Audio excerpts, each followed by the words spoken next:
Hey folks, Gary here. Happy Thursday to you. Yeah, the day that we press on, right? We press on Thursdays because the weekend is almost here. So we just keep it going and press down that gas pedal.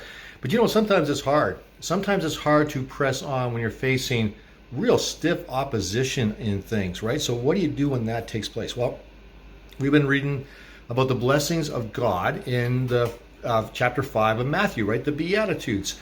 And so God talks about that, or Jesus talks about that with us. And today we're looking at verses 11 and 12. It sound a lot like yesterday's verse, but it's a little bit different. So let's just read it here. So in verses 11, 12 of Matthew 5. And this is what Jesus said. God will bless you when people insult you, mistreat you, and tell all kinds of lies about you because of me. You say, because of me, because of my message and my love, my sacrifice on the cross, all those kind of things, people are probably going to treat you badly, right? And why? Because they just will. I'll get into that in a second, right? But when that happens, just press on. And Jesus says, be happy and excited. Yay! Yay! People are being mean to me. Yay! That's not what he's saying, but we'll continue on here. Be happy and excited. You will have a great reward in heaven. People did the same thing to the prophets who lived long ago. So Jesus said, man, this happened to the prophets. You read through all the prophets. It happened to all of them. They were all mistreated, all spoken badly of.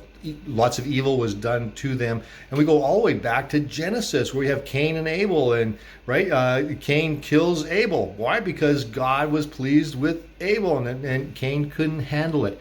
Well, the same thing happens today in our lives, right? We serve a risen Savior. We serve Jesus. We have a fantastic message about salvation and God's love.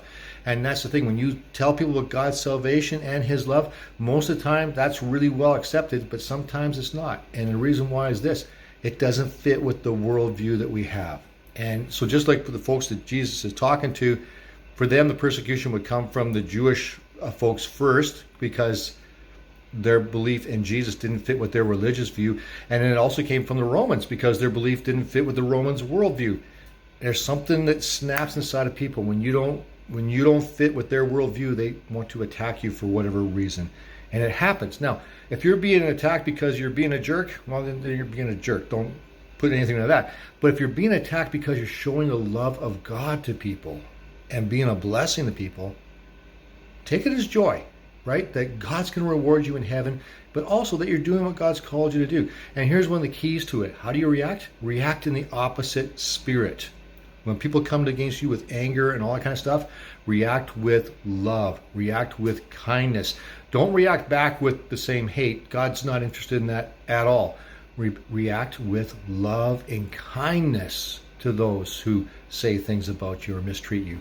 Win them over with love. It is far more powerful than hate.